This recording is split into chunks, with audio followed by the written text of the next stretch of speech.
Let's talk. I mean, really talk. I want you to close your eyes for just a moment and feel whatever you are feeling about your money. Is it fear? Is it shame? Is it that heavy weight in the pit of your stomach when you think about the bills piling up on the kitchen counter? I know that feeling. So many of us do. It can feel incredibly isolating, as if you are the only person in the world staring at a bank account that doesn't have enough zeros in it. You see your friends posting pictures of vacations or new cars, and you wonder, what am I doing wrong? The truth is, you are not doing anything wrong. You are living through a tough time, and tough times happen to everyone. The silence around money struggles is what makes them so powerful and so destructive. We are taught from a young age that it's impolite to talk about money, so when we get into trouble, we suffer in silence. I remember a woman named Maria who came to me once. She was a single mother working 2 jobs, and she was still falling behind. She would drive past her street and park a block away so the tow truck wouldn't find her car. She was terrified every single day. She felt like a failure because she couldn't provide the life she wanted for her children. But her only failure was thinking she had to carry that burden all by herself. I know what you're thinking. Suze, the last thing I want to do is look at my bills and my bank statements. It's too painful. I hear you. I truly do. Ignoring the problem feels easier in the short term. It's like pulling the covers over your head, hoping the monster in the closet will just go away. But the monster only gets bigger and scarier in the dark. The single most powerful thing you can do to take back control of your financial life is to turn on the light. You must face your numbers. You must know exactly where you stand, down to the very last penny.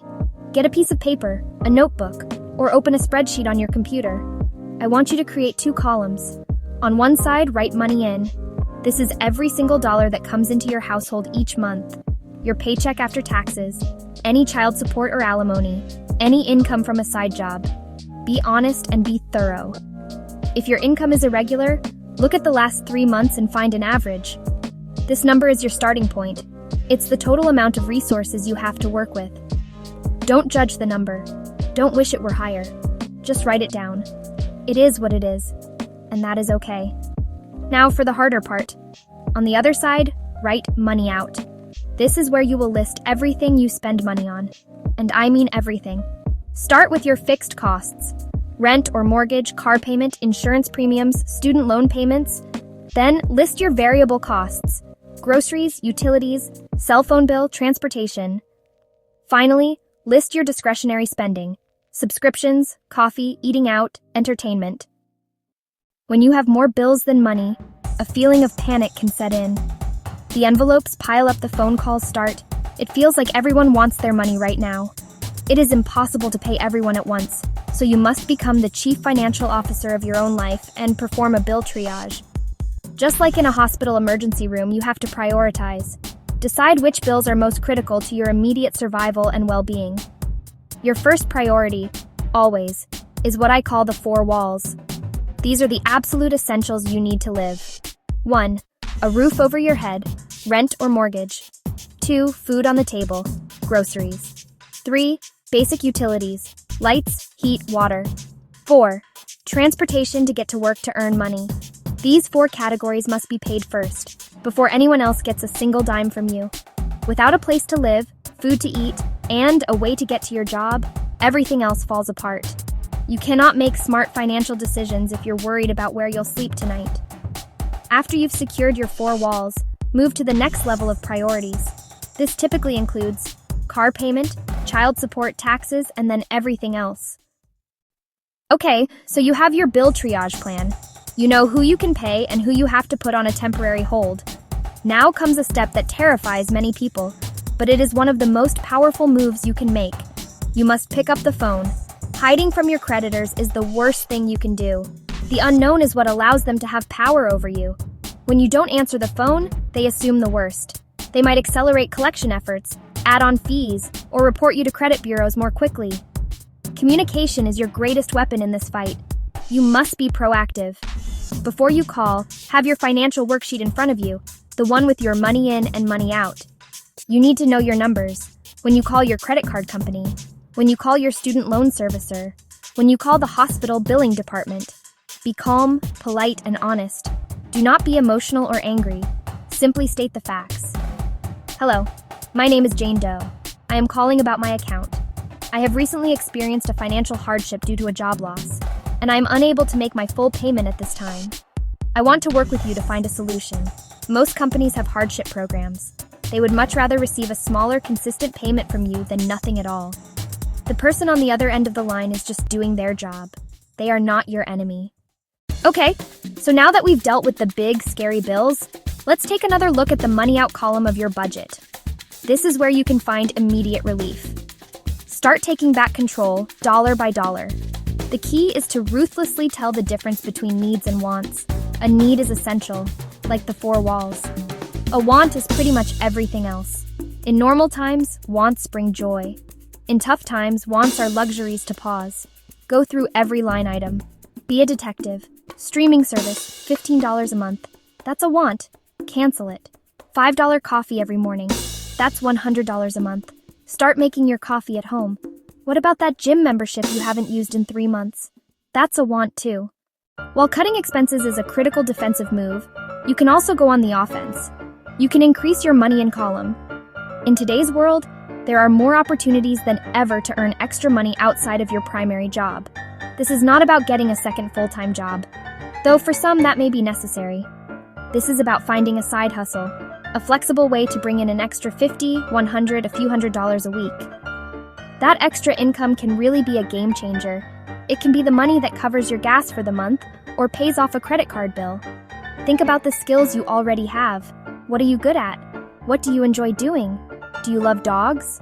You could become a dog walker or pet sitter using an app like Rover. Are you a neat and organized person? You could offer house cleaning or organizing services. Are you good with kids? Babysitting is always in demand. Can you write, edit, do graphic design? Websites like Upwork and Fiverr connect freelancers with clients from all over the world. The key is to leverage what you already know how to do. You have valuable skills that other people are willing to pay for. When you're in the middle of a financial storm, the idea of saving money can seem absolutely laughable. Save? Suze, I can't even pay my bills. I get it, but this is exactly when you must start the habit of saving, even if it feels impossibly small. The goal is to create a small buffer, an emergency cushion between you and the next unexpected expense. Life will always throw curveballs. The car will break down. The water heater will leak. Having even a few $100s set aside can turn a full-blown crisis into a manageable inconvenience. Start small. I am talking ridiculously small. Can you save $1 a day? Can you set up an automatic transfer from your checking account to a separate savings account for just $10 every payday? The amount does not matter as much as the action. The act of saving, of paying yourself first, rewires your brain. It shifts your identity from someone who is always behind to someone who is planning for the future. It is a powerful psychological signal that you are in control and that things are getting better. You do not have to go through this alone. I have said it before, and I will say it again. One of the biggest mistakes people make during tough financial times is isolating themselves out of shame. They stop answering calls from friends.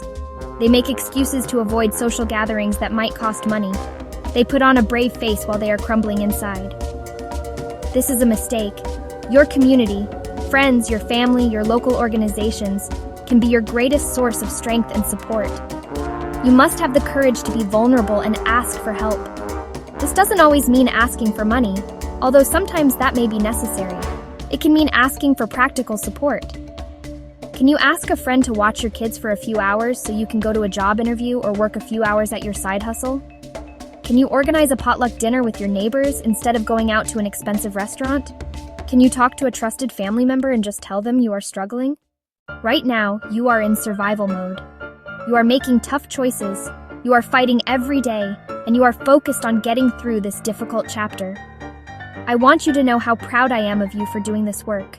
It is not easy, but I also want you to lift your gaze for a moment and look toward the horizon. This is not your forever.